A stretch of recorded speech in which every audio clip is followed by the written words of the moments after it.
Welcome to Beyond the Whistle, NCTV's podcast for everything sports. Hello, everyone, and welcome to the new edition of NCTV's Beyond the Whistle podcast. This is Season 2, Episode 1, and everything football. I'm Chase Harden. Alongside me, great Tamasco, Rob Frangione, and Will Langford. And guys, let's do a quick recap of the playoffs from the wild card, obviously, all the way up to the Super Bowl. Lang?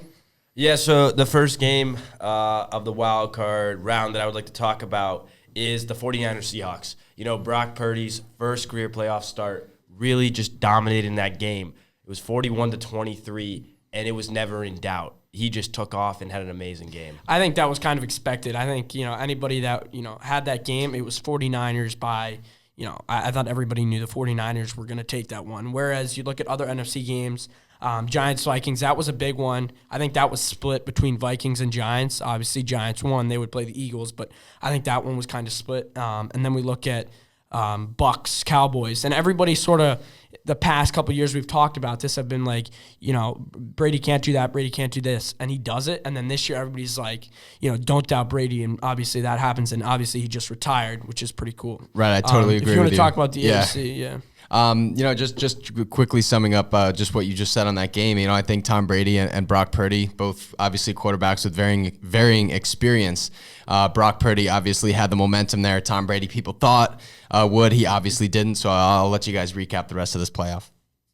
Yeah, moving to the AFC, a game that did not, was not expected was the Bills-Dolphins game, where Skylar Thompson, he came into Buffalo, put up 31 against the Bills defense. And although the Bills emerged victorious, it definitely set the tone for the playoffs in the next week. And then you got Bengals-Ravens. Everybody thought the Bengals. That was closer than expected, though. Tyler Huntley, they put up a fight, and the Bengals obviously came out that one and then played the Bills in the round after, like you said, Rob, the Dolphins-Bills game was pretty legit. And then Jaguars-Chargers game, that was crazy. Down 27, Trevor Lawrence, who, by the way, I think Jaguars are legit next year with Doug Peterson. Absolutely. That was a crazy game, coming back from 27 down. Yeah, and a crazy stat on that. Trevor Lawrence was the first quarterback to throw four picks in the first half and still win the game. And I think it was 4 picks and 4 touchdown passes. Yeah. And then on the Ravens-Bengals game, Ravens were actually driving down the field in the tie game. And then they had that 1 yard line. Huntley fumbled on the 1 yard line. Yeah. They returned it 99 yards. That definitely set the And that sealed the game right there. Yeah. That sealed the game. That set the tone for the rest of the playoffs, really. And then that's sort of where we go. Bills-Bengals. Bengals go into Buffalo and just run it up. 27-10, winning by 3 scores. Not expected at all. I actually thought the Bengals were going to win that, but not to that extent. So the Bengals were off to the AFC Championship. Chiefs-Jaguars, that was, I think, the closest divisional round game. It was 27-20 Chiefs, and then that would bring the AFC Championship, where we're going to hone on in a little bit, but let's go over to the divisional round with Eagles-Giants and then 49ers-Cowboys. Yeah, so let's start with the Eagles-Giants. I mean, Eagles, very complete team. Giants, still their rebuild year, they actually did very well. A lot of unexpectedness out of the New York Giants. However, they just fell short to the Eagles, and Jalen Hurts just took over in that game, and there was not much the offense or defense could do for New York. Right, I think going into that game, everyone kind of knew the Giants were going to lose, unfortunately. A lot of Giants fans in the area, but, I think maybe they would have made it to the next round of the playoffs had they not played the top seed going in, and that's just unfortunate for them, but when it comes down to it, I don't think they were going much further than, that in the playoffs, and I think where they got, they should be satisfied. And I think, honestly, I think people were kind of, some people thought the Giants had it, could win that game. Brian Dable knows what he's doing, but it was one of those Bills-Bengals game where it was you did not think the Giants were going to lose by that much. I mean, the Eagles just ran it up. And then the 49ers-Cowboys game, that was a good game too. It wasn't high scoring, but both defenses showed up. And then obviously the Niners, Brock Purdy, Kyle Shanahan, they have so much depth. Christian C-Mac, they have so much depth. And then the 49ers would take on the Eagles in the NFC Championship. So now let's talk the AFC and NFC Championships, what happened this past weekend. Chiefs, Bengals, Eagles, and Niners. Yeah, in my opinion, Bengals Chiefs should have gone to overtime if it weren't for that late hit out of bounds. I believe the Chiefs were on the 45, so it would have been close to a 60-yard field goal, but with that 15-yard penalty, They ended up getting a 45-yard field goal, and for NFL kickers, that's and Buck Kerr wasn't making those in warm-ups. Yeah, Right, as they were saying, I mean, no kicker kicked past, I think, the 55 in warmups, which they weren't anticipating a field goal will go much further. Obviously, that wasn't the right environment to kick that field goal. But just a recap of the scores, obviously, the Bengals took the loss against the Chiefs with a score of 23-20. And then the Eagles came away in a unexpected, in my opinion, blowout with a 31-7 victory. So many and injuries. when you have the fourth string quarterback got hurt, not just Brock Purdy, their fourth string got hurt. So when you're working with, you got the lowest pick in the draft, and then you got a guy who you probably picked off of some practice squad somewhere who also gets hurt. I mean, who are you left to play with? And he by was the actually way, a veteran. He's been in the league for like 15 years. And by the way, the 15 teams, Eagles too. put up 31 Against on the the number one Niners defense. defense, who was, I would say, the best defense in the league. And then obviously this is the Texans just hired their DC, the 49ers DC, DeMeco Ryans, who was, he is so good, and that's why the Niners defense was just so legit. And that's why so many people thought they were going to, make the Super Bowl, because nobody could get past their defense, right? If their offense wasn't playing well, which, really was non-existent because they had C-Mac and Deebo Samuel and all these guys, they would have to get past the Niners defense. So they were just so stacked. And then obviously Brock Purdy went down and stuff like that. And then you look at the other side, Chiefs-Bengals, like you said, that huge penalty. Andy Reid, the thing about him is he can just draw plays, right? If Kelsey's getting doubled, they put, a receiver downfield, he's open, and then they start doubling these guys, and Kelsey's open. There's so much going on with the Chiefs. Even Patrick Mahomes, even though he's injured, they just have it's like the Eagles, they just have so much depth. Right, and you look up Kansas City trick plays, just on Google, you'll come up with results from the last 5 games. I mean, they run so many trick plays, and, they had that one where they were running in a circle a few games ago. I think that was regular season, and then they break out into a formation, they get a touchdown, right?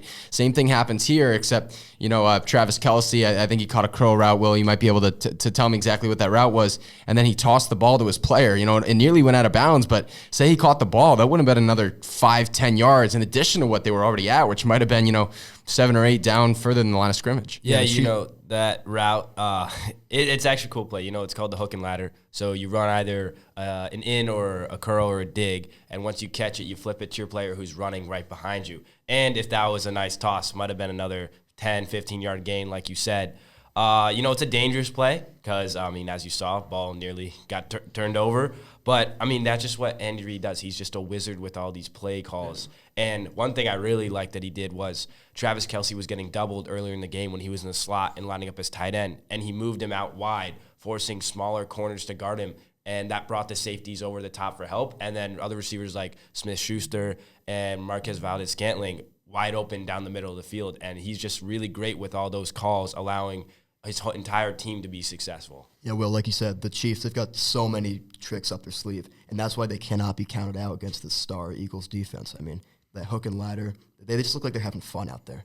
Right. And, something that we forgot to mention here was just the fact that the Chiefs were playing with injured players. You had an injured Patrick Mahomes, injured Travis Kelce, arguably your 2 best players. Playing with injuries, and I think a lot of injuries just on the side. You guys like Smith-Schuster banged up, and wide receivers. You're playing with an okay core, definitely not a Super Bowl core, but you had guys like Marquez Valdez-Scantling who stepped up. He had a 116-yard AFC Championship game. I mean, he had an amazing game. He caught a bunch of passes that he shouldn't have. Most wide receivers aren't catching. He had one in the end zone. I think step-up plays from guys like that are the reasons the Chiefs took that one away. And I mean, their defense is kind of, nobody talks about them, but Chris Jones, Frank Clark on that line, right? Chris Jones had 2 huge sacks, and that was, phenomenal. And the AFC is going to be dominant for years, Bills, Bengals, Chiefs.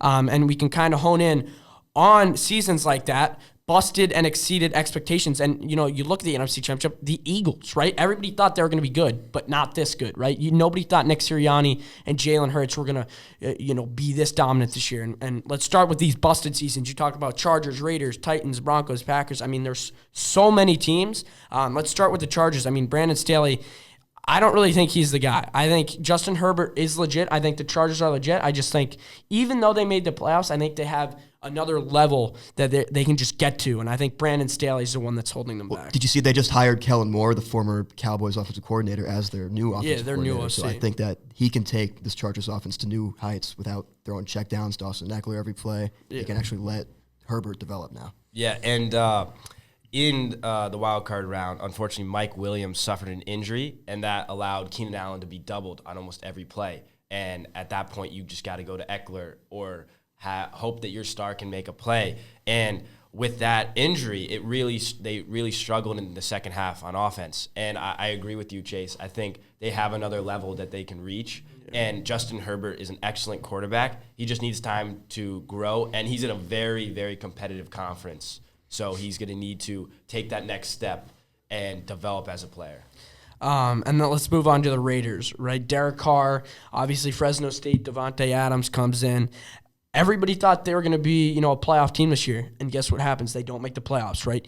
I mean, if you have a team with Devontae Adams, Derek Carr, who's, a legit quarterback, and they don't make the playoffs, what's the problem there? And they had an excellent running back in Josh Jacobs. I mean, Derek Carr even got benched at the end of the year for a career backup. Yeah, and I think that has to do with coaching as well. I mean, if you have Devontae Adams, obviously he's getting doubled, but he's, arguably one of the best receivers in the league, and he can just make plays out of nothing. And you have to, have a coach that can do something like that, which sort of that can move us on to the Titans, right? Vrabel, right? He's sort of on the wire. He might get fired, might not. But, I mean, what happened with the Titans, right? Derrick Henry, all these guys. I mean, obviously Tannehill got injured at the end of the season, but they're a team last year that won the AFC, and now they're, they didn't even make the playoffs. Well, I think that the Titans are too reliant on Derrick Henry. I mean, that's what their entire offense is. Their offensive line isn't very good. They're getting carried by Derrick Henry. They have a subpar receiving core. Their quarterback play is not very good. And then you look at their defense,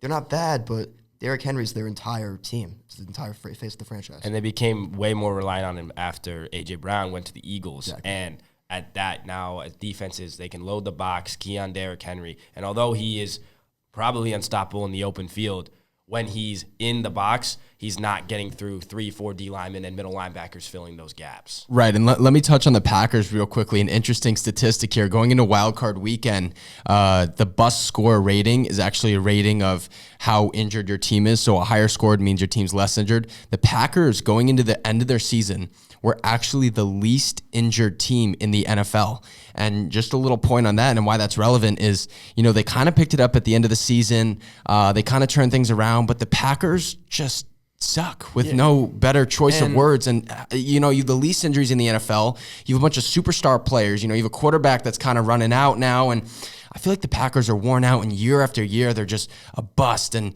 there's hope for these fans, going into the season, and they just don't perform. And I think that can lead us to the Broncos, Packers, and Bucks. Obviously, Brady just retired as of today. But it's like this new generation of quarterbacks are coming in, right? Allen, Burrow, Mahomes, all these guys, Hurts. And now, last year and the year before, we sort of Russell Wilson, obviously Brady and A-Rod were all dominating the league. And now Rodgers, Wilson, and Brady are starting to fall off, and these guys are taking over. And that can lead us to the Broncos, right? Obviously, Mr. Sabolski's, a little rough patch for him. Russell Wilson, right? They had a good defense. They just hired, or not hired, but it's, in the making of Sean Payton, old Saints coach, a legend over in New Orleans. And was it Nathaniel Hackett, you think, that was the problem there? Because the second he left, they, started playing well. I mean, it was obviously the last 2 weeks of the season, but you have Russell Wilson. Obviously, he's old. You have a good defense. What the heck happened? It was absolutely Nathaniel Hackett. I mean, he was the offensive coordinator with the Packers. I mean, they looked bad. I mean, they looked good that year. However, their offense was horrible. If they had scored more than 18 points every game, I believe they would have only had about 5 losses throughout the entire season. Because their defense, I mean, they were carrying them they're holding their opponents under a certain amount of points. And then your offense can't come through with that. You won't succeed that well. And then we talk about the Packers, right? A-Rod, Rodgers, what's his future, right? Could he be a Jet? Could he be a Raider, right? What's his future with that? Bucks, I don't know what the heck's going to happen. Brady's out of there. And then one last team we can talk about is the Rams. Super Bowl champions from that, and they don't even make the playoffs. And obviously Stafford got hurt, but what happened? I mean, they were my pick to win the Super Bowl this year, and obviously that fell through. I can't tell you what happened there. I mean, they looked like they'd gotten better through free agency. I mean, yeah, they lost Von Miller, but they got Bobby Wagner. So I think it's on coaching because they had the same skill. Or it could just be, the players are aging. I mean, Aaron Donald, Jalen Ramsey, Cooper Kupp, even though Cooper Kupp, he had a great season before he got hurt. I think it's going to be part of the coaching. And then quickly, before we talk about our Super Bowl predictions, let's talk about very quickly those teams that exceeded expectation. Eagles, Giants, Lions, and Jaguars, right? Lions were the reason the Packers didn't make the playoffs, right? I think Jared Goff, Dan Campbell, I think they're headed for a very good season next year. If anyone touch on the Lions? I think the Lions are just my favorite team right now to watch. They kind of picked it up at the end of the season. I don't remember exactly what they went, but they kind of went on a run at the end and really put them in playoff contention. And a lot of people thought, okay, maybe there's a chance. Maybe there's a chance the Lions make it to the playoffs, which 2 years ago you told me the Lions have a chance of winning the Super Bowl next year. It's insane. So they've really turned around their franchise and they're headed in the right direction. Going from 1-6 to almost making the wild card. Right. And then Jaguars, right? Doug Peterson, old Eagles coach, gets hired, comes in, having a bad season in the beginning, and then they turn it around. Trevor Lawrence starts playing like he's this legit quarterback, which obviously we saw out of Clemson. He started playing like that quarterback with confidence. Doug Peterson instilled that in him. And they did well in the playoffs. They beat the Chargers, right, down 27. That was sort of, bad. But then they come back, win, and then they put up a fight against the Chiefs. Yeah, and Trevor Lawrence truly showed the talent that he has. He started 3 years at Clemson under Dabo Swinney, and he truly just showed the NFL that he's a legit quarterback, and he deserved to be taken that high in the draft. And then let's talk about the Giants, right? Brian Daboll comes in, instills this whole different environment, and then they, make it to the divisional round, beat the Vikings, get a playoff win. Everybody thought they were going to be, a dumpster team and just not make the playoffs, be like, an average team at best. And all of a sudden, they're playing the Eagles in the divisional round. Yeah, about that new culture. Last year we saw with Joe Judge, the Giants looked like a team that didn't even want to be there. That can be summed up by that 3rd and 9 play against the Commanders, or the football team then, where they just snuck the ball. But this year, they looked like they were actually competing to do something. Yeah, and then right before we get to Super Bowl predictions, which will be fun, let's talk about the Eagles, right? Coming into the season, they're good. Nobody thought they were going to be this good, other than maybe the Eagles fans. Nobody. Jalen Hurts, what the heck happened? The addition of A.J. Brown definitely helped. 2 excellent wideouts in A.J. Brown, Devontae Smith. It's just really difficult to guard.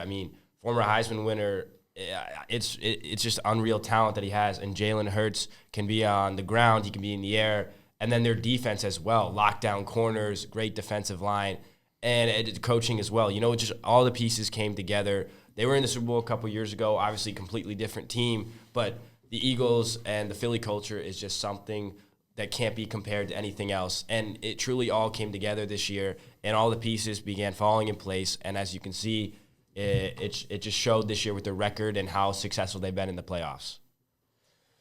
And now, you can take us away, Chase. And now for the fun part, Super Bowl predictions, Chiefs, Eagles. I'll start with that one.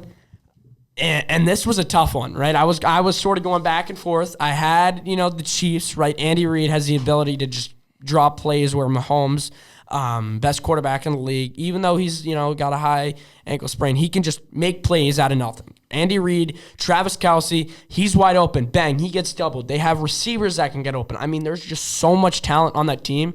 And that's what was holding me back. And the cool part is he used to be the Eagles coach back in the day. I think he's one of the most accomplished coaches in the NFL, not just right now, of all time, even though the Super Bowl wins don't show it.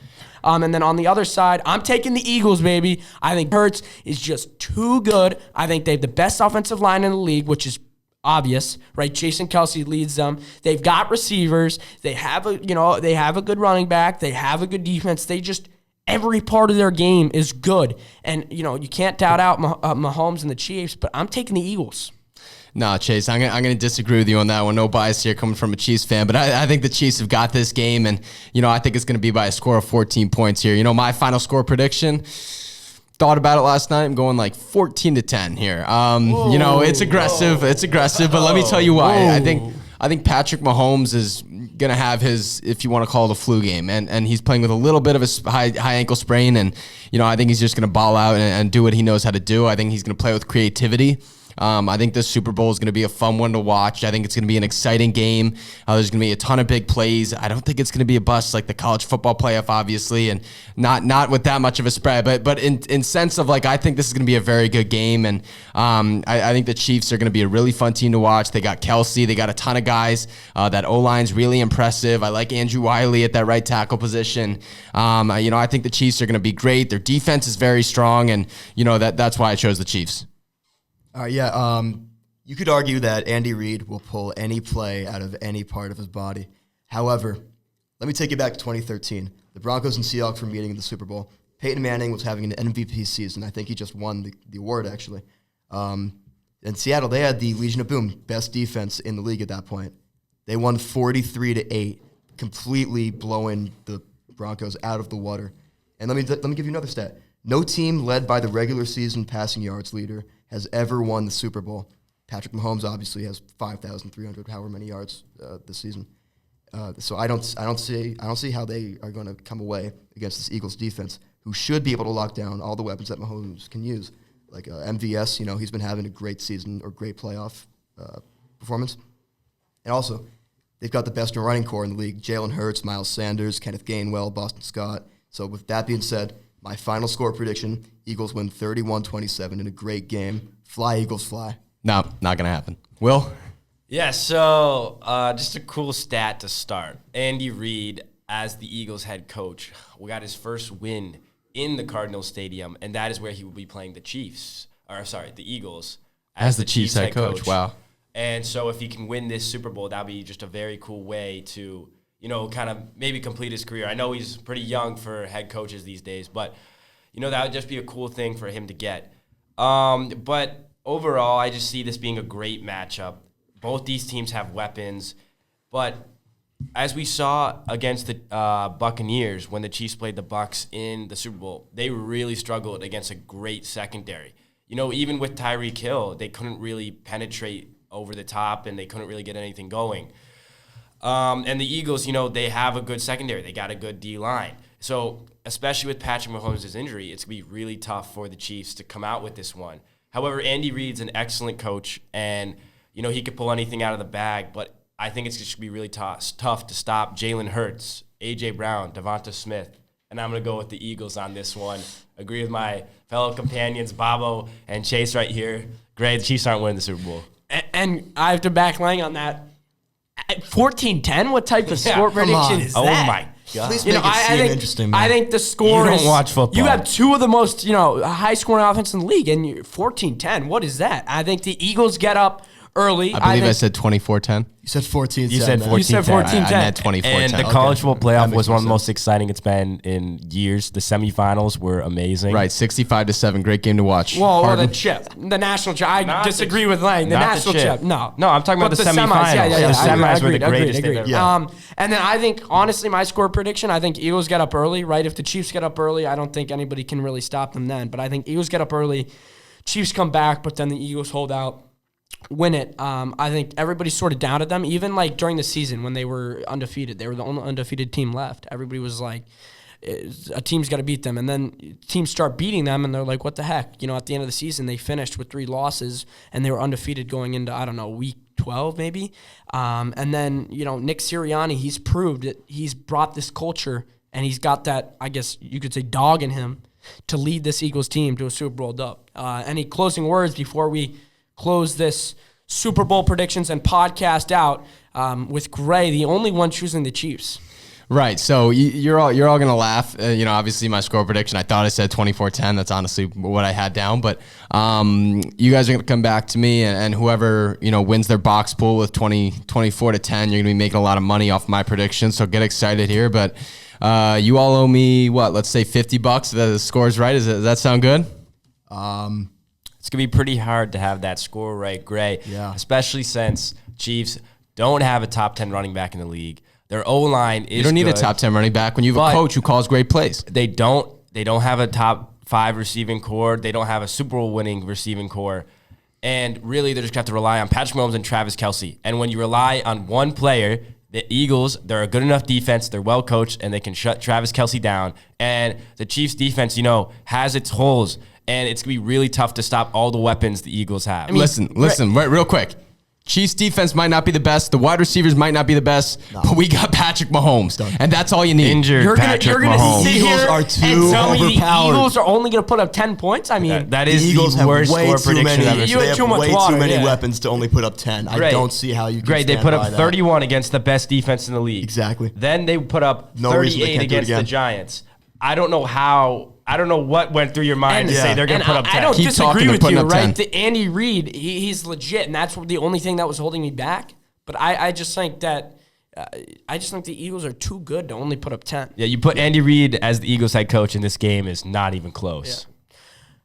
All right, that should off of our arguments with Gray. I don't know what he's thinking. All I'm saying is when we That's come good. Over back there, to yeah. school on Monday, you're gonna be paying me a lot of money. No, we're gonna be laughing Yeah, in your you're gonna be- face. yeah. All right, fine. You Um, owe us each 50 if we win, too. Yeah. All right. I don't know about that. Sounds like a deal. All right, that's going to just about do it from Season 2, Episode 1 of Beyond the Whistle, NFL Playoffs. Guys, it's been a pleasure. Great Tamasco, Rob Frangione and Will Langford. I'm Chase Harden, and we say so long from the NCTV podcast room.